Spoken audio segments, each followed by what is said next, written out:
They mocked her in whispers, laughed in her face, filmed her like she was a joke, but they had no idea who they were dealing with. In just 60 seconds, their smug smiles would vanish, and they'd be begging for forgiveness. This isn't just a story about a teacher, it's a story about a storm that walked into a classroom and rewrote every rule of power, privilege, and payback. If you've ever been underestimated, this one's for you. The laughter started before she even turned around. "Look who they sent to teach us," sneered Ryan Caldwell, his voice deliberately loud enough for everyone to hear. "Bet she's only here because of some diversity quota. Right, y'all?" The room erupted with cruel chuckles as Ms. Janelle Carter, a poised 28-year-old black woman, calmly finished writing her name on the chalkboard at Fairview High School. It was her first day as the new literature teacher in room 204, and already the tension in the room felt thick enough to cut with a knife. Seated in the back, Ryan, whose father owned the largest Ford dealership in West Carolina, smirked and leaned back in his chair, radiating the kind of arrogance reserved for those who'd never faced consequences. Beside him, Morgan Sellers discreetly held up her phone, recording snippets of Janelle's back as she wrote, likely planning to post it later with some clever, mocking caption. "I doubt she even has real credentials," muttered Claire Patel. "The class is straight. A student who weaponized her GPA like a sword. My dad says people like that don't get jobs like this unless someone's checking a box." Janelle slowly turned around, her eyes sweeping the room. Something in her gaze made a few students shift in their seats. It wasn't nervousness. It wasn't fear. It was something else, an eerie calm, like someone who had already lived through far worse. "Interesting theory," she said, her voice even, almost gentle. "Ryan Caldwell, right? Son of the Caldwell whose business was audited by the IRS last spring." Ryan's grin faltered. "And Morgan Sellers," she continued, strolling casually down the aisle. "Daughter of the councilwoman who voted against the free breakfast program? I wonder how your followers would react to that." Morgan quickly lowered her phone, her hand trembling slightly. Janelle had grown up on the east side of Atlanta where silence could be deadly, and knowing how to read people was a survival skill. By 12, she could tell who barked from fear and who bit from cruelty. These kids, they weren't even close. She returned to the front, lifted a copy of To Kill a Mockingbird, and addressed the class. "Let's start. Who can tell me why Atticus Finch is considered a hero?" Dead silence. "For the first time in years," she muttered, flipping open her book, "room 204 is silent." And just like that, the first lesson began not in literature, but in consequence. What these students didn't yet know was that Janelle Carter wasn't just a teacher with a degree from Emory. She was something far more dangerous. A storm in human form, quiet, sharp, and about to change everything. By the end of the second day, the classroom wasn't just a battlefield, it was a digital war zone. Ryan Caldwell had shifted from smirking in silence to launching a full-on smear campaign. During lunch, he huddled with his usual crew in the back courtyard near the gym, talking fast and loud enough for nearby students to overhear. "She thinks she's smart? Let's see how she handles a little online fame." Morgan Sellers was already on it. She created a private Instagram page called Woke Trainwreck, exclusively dedicated to mocking Ms. Carter. The first post? A zoomed-in picture of Janelle grading papers, paired with the caption, "Our highly qualified educator needs a calculator to add up grades." The likes rolled in, so did the hateful DMs. Claire Patel, always the strategic one, didn't bother with jokes. She took another route, intellectual sabotage. During class, she would raise her hand with a sugary sweet smile and ask carefully engineered questions. "Ms. Carter, would you say Atticus Finch represents the white savior complex? Isn't it problematic to glorify that narrative in today's progressive climate?" It was a trap, well-crafted and dangerous. If Janelle agreed, she'd be accused of undermining the curriculum. If she disagreed, she risked being labeled not woke enough for a school that prided itself on progressive education. But Janelle didn't flinch. She leaned into the moment, not away from it. "Excellent question, Claire," she said, her tone as calm as ever. "That observation leads us directly to Toni Morrison's analysis of whiteness in American literature. Let's unpack that."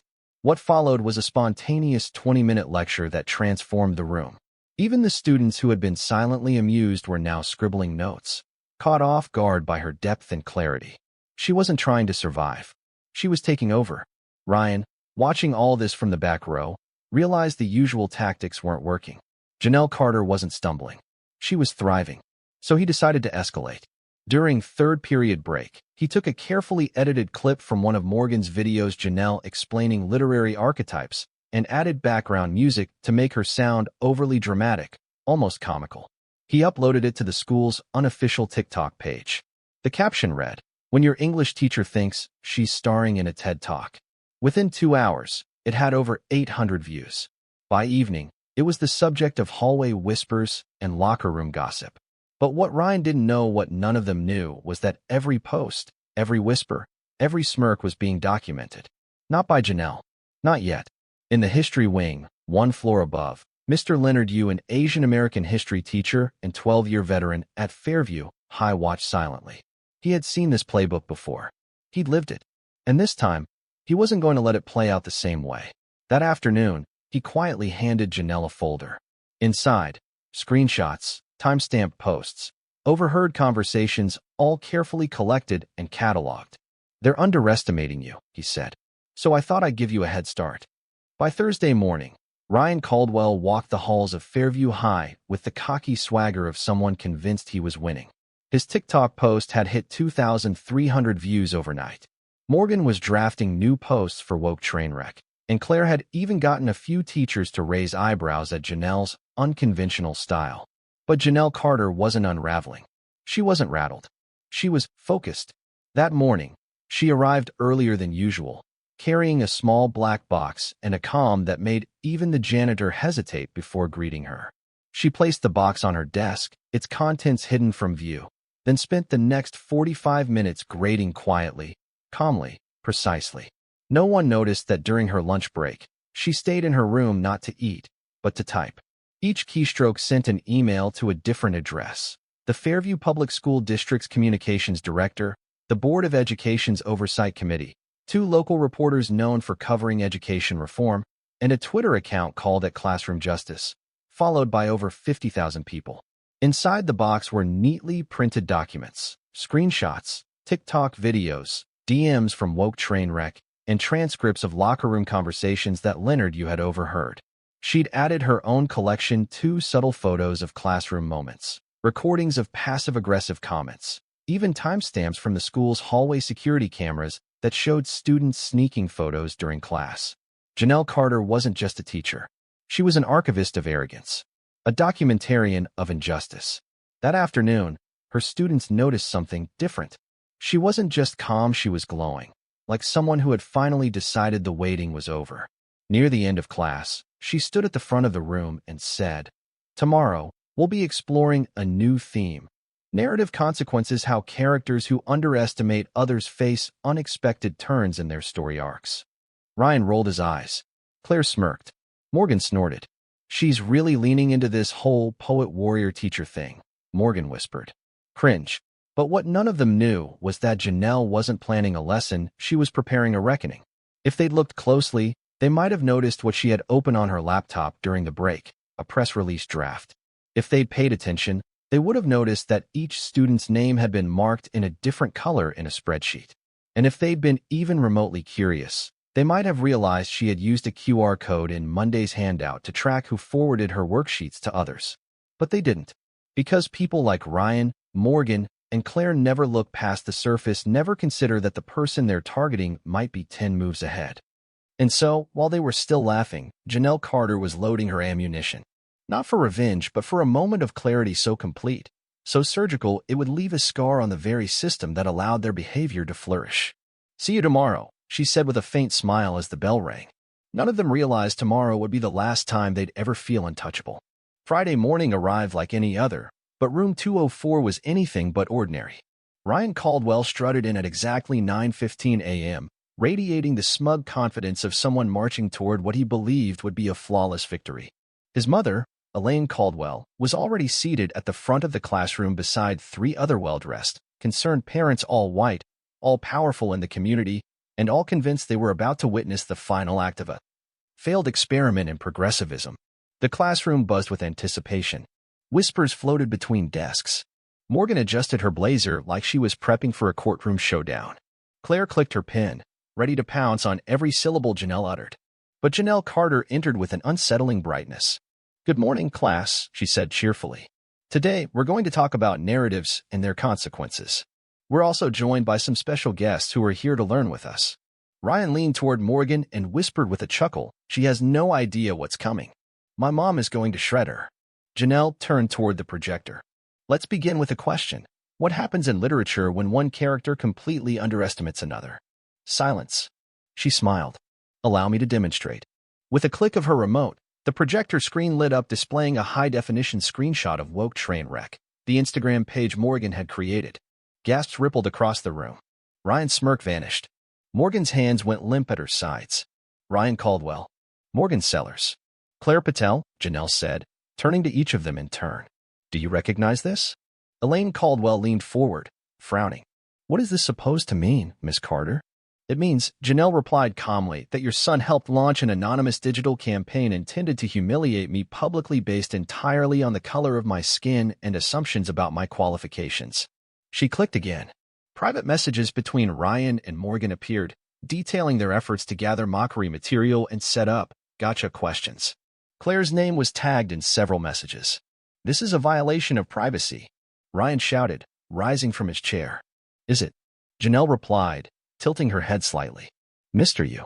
Leonard Yu stood from the back corner of the room, revealing himself to the stunned crowd. No one had realized he'd been sitting there the entire time. These were either public posts or private conversations students voluntarily shared with me, Mr. Yu explained. They were not hacked, stolen, or coerced. Just documented. Then came the next slide.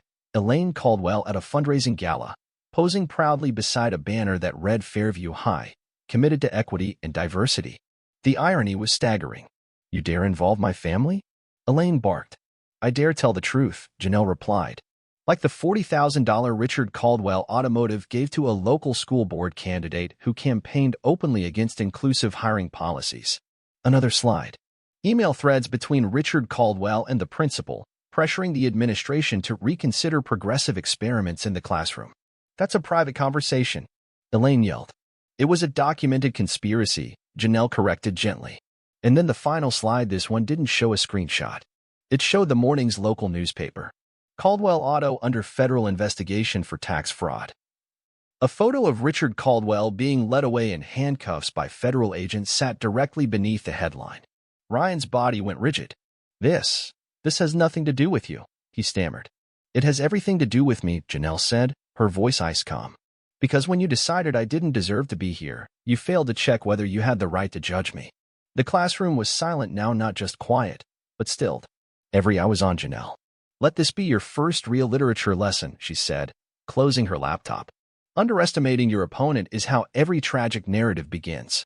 Ryan Caldwell's face turned ghost white as he slowly sank back into his seat, hands trembling. Morgan Sellers stared at the floor, frozen, while Claire Patel sat stiff as a statue, her eyes wide with disbelief. The classroom, the same space that once echoed with whispers, laughter, and mockery, was now filled with a new silence. The kind that comes when the game is over, and no one remembers how to play anymore. "You ruined my life," Ryan finally shouted, voice cracking. "You exposed my family." "No," Janelle said softly, stepping closer. "I exposed the truth. There's a difference." She turned to Morgan, who was silently crying, her hands shaking. "And you, Morgan. All that content you curated, all those private jokes at my expense, they've been documented. Screenshots, timestamps, IP logs. It wasn't private. It was premeditated." The screen changed again, this time showing racist memes Morgan had liked over the years, DMs in which she made disparaging remarks about black students, and even one image mocking a student who needed financial aid. Next came Claire. Janelle displayed screenshots of her conversations where she ridiculed scholarship recipients, calling them affirmative action freeloaders and budget brainers. Claire gasped audibly, shrinking back into her seat. "You all thought I could be broken," Janelle said. Her voice remained calm, but it had a razor edge. "Because I'm young. Because I'm black. Because I'm not from your world." She walked slowly down the center aisle until she stood right in front of Ryan. "But I grew up being underestimated," she said, staring him down. "And I learned that the best weapon against prejudice isn't screaming for justice. It's evidence. Your own arrogance documented and presented like a case file." Elaine Caldwell stood up, fuming. "This is a setup. An ambush. You had this planned all along." No, Janelle replied. This is education. Something your son and apparently your whole family has avoided for far too long. I'm teaching him what you never did, that actions have consequences. Ryan's voice shook. You can't do this. My dad's going to sue you. He's going to. Explain to the IRS how a company that claimed losses for 3 years paid cash for a private jet and a summer home in Hilton Head? Janelle asked coldly. I'm sure he's busy enough already. Then came the final slide, a chronological digital map of every documented instance of racial bullying carried out by Ryan, Morgan, and Claire over the past 2 years. DMs, TikTok videos, group chats, school forum posts. All connected, all archived, all forwarded already to the Fairview School Board, the Department of Education, and 3 investigative journalists. She looked straight at Ryan. Ryan Caldwell and Morgan Sellers, effective immediately, you are suspended indefinitely pending a full investigation. The class didn't cheer. There were no high fives. No smug satisfaction. Just silence and the undeniable weight of accountability. Ryan's face crumbled in his hands. Morgan began sobbing. Claire looked numb. I'm sorry, Ryan finally whispered, barely audible. I didn't think it would go this far. Janelle studied him for a moment, then spoke to the class. This isn't revenge. This is the reality you created. And this is the cost. 6 months later, the quiet, determined woman who once walked into room 204 as a diversity hire was now a national voice for education reform. Janelle Carter sat under the soft lighting of a studio set across from news anchor Camille Rhodes on America's Wake Up, the nation's most-watched morning show. Ms. Carter, Camille said, smiling. Your protocol for documenting bias in education is being implemented in more than 200 schools across the country. Did you ever imagine this when you took that first teaching job at Fairview High? Janelle adjusted the golden pin on her blazer, a gift from the National Foundation for Inclusive Education, where she now served as Regional Director of Equity Initiatives. I didn't plan any of this, she said thoughtfully. I just knew I couldn't allow what happened in that classroom to become the norm. I grew up in East Atlanta, where silence often meant survival. But I learned that silence doesn't change systems, documentation does. Behind her, on the screen, a graphic appeared. 89% drop in racial bullying incidents at Fairview High. 156% rise in minority enrollment in AP classes. A 30-minute documentary on Fairview's transformation nominated for an Emmy. The camera cut to footage of students once silent now thriving. Elena Ramirez leading diversity workshops, David Kim starting a debate club on racial justice, and younger students wearing pins that read, Room 204 changed me. But not everyone had soared. Ryan Caldwell, once heir to a dealership empire, now found himself rejected from 6 private schools. His digital footprint, marked by the documented harassment, followed him like a shadow. On his 7th application to a community college 2 hours away, a black academic advisor named Mrs. Thornton looked him in the eye and asked, Are you trying to escape consequences or actually grow from them? His father, Richard Caldwell, had been sentenced to 2 years in federal prison for tax fraud, triggering a domino effect that exposed corruption across several city council offices. Elaine Caldwell sold their $3.4 million estate to cover legal fees and now lived in a modest 2-bedroom apartment 3 blocks from Janelle's childhood home. Morgan Sellers, once dreaming of influencer fame, had deleted her social media entirely. She now worked folding clothes at a local boutique. Claire Patel lost her full ride to Yale when screenshots surfaced during a scholarship review. She was now taking night classes at a state college while shelving books at the public library. But the story's most powerful legacy wasn't in the fall of the privileged. It was in the rise of a movement. 3 universities had added the Carter Protocol to their teacher training curriculum. 2 states passed legislation mandating evidence-based anti-bias training for all K-12 educators. Then one morning, Janelle opened her LinkedIn and found a message from Ryan. Ms. Carter, I've been in therapy for 4 months. I volunteer now at a community center that helps immigrant teens with homework. It took me 2 years to realize you weren't trying to destroy me. You were educating me about who I was and who I still could be. Thank you for not giving up on the idea that people can change. She read the message twice before replying. Growth begins with accountability, Ryan. Keep doing the work. Not for me, for the people you'll meet next. Janelle Carter stood by the window of her new office, high above the city skyline. Below, classrooms were changing. Systems were shifting. Students were rising. She had taken her pain and turned it into policy. Her humiliation had sparked reform. Her silence had become a voice heard in classrooms and Congress halls alike. And as her phone buzzed with an invitation to testify before Congress on national anti-bullying legislation, she whispered the line she had lived by. The best revenge is building something so powerful your oppressors never imagined it could exist. What happened in room 204 was never just about one teacher and a few cruel students. It was about a system that assumes silence from the underestimated. But Janelle Carter showed us that silence can be a strategy and preparation can be power.